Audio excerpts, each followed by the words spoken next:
पण माझी लाडकी बहीण देवकी तिचा विवाह संभाषण करून मी वासुदेव आणि देवकीला घेऊन तिला तिच्या सासरी पाठवतो. पण मध्येच आकाशवाणी झाली.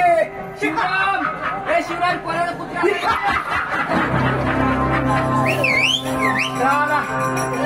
कुत्राला बघतो. कुत्राला आकाशवाणीत झाला.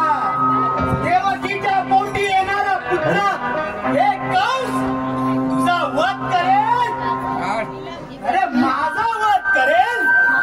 या कंसाचा वध करेल. त्याला काय ठाऊक या कंसाला या महादेव परमेश्वराचं वरदान. अरे मला मारायला त्याला 7 जन्म घ्यावे लागतील. तरी तो कृष्ण काना माझ्या तावडीतून निष्ठून गेला. मला फसवलं आणि तो गोकुळात गेला. आणि दिवसा ढवळ्या माझ्या स्वप्नात येऊन माझी झोप उडवतो. अरे त्याला नाही माहिती त्याला तिथे मथुरेत आणून त्याचा वध मी करेन. पण त्याला तिथे बोलवावं लागेल. अरे शिवराम, या हटवलंच नाही का कुत्र्याला? त्यासाठी मला पहिला माझ्या मथुरेचा पारा पहावा लागेल. तर ठीक आहे, मथुरेत जाऊन बघतो माझा पारा कसा आहे.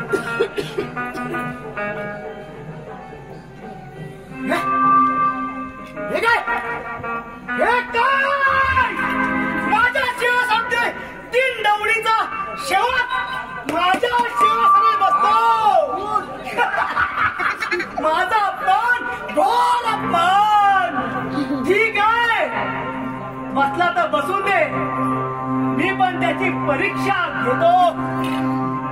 ठीक आहे, पहिला त्याला नमस्कार करतो. मग त्याला माझा चमत्कार दाखवतो. अरे हे झालंय वरण्याचा नुसतं हे झालंय. महाराज, माझ्या चेहरे आशीर्वाद असो. नमस्कार. नमस्कार. वाह, आवडलं. महाराज, माझ्यावर पुढे संकट आलंय. अरे मेलो कसलं संकट? देवी तिथे बसली आहे, मी इथं आहे. अरे तुम्हाला कसली संकट आले? देवी तिथे बसले, मी इथे बसले. संकट या कंसावरती आलं. वाह, आवडलं. विचार काय विचार? तरी पण सुद्धा महाराज, मला एक मोठं संकट आलंय. काय जास्त आपल्या गावातला एखाद्या कुणी विहिरीत पडला तर त्याला कसं बरोबर करावं? काय नाही करायचं, 2-3 दिवस ठेवायचं. 4थ्या दिवशी फुगून वर येईल.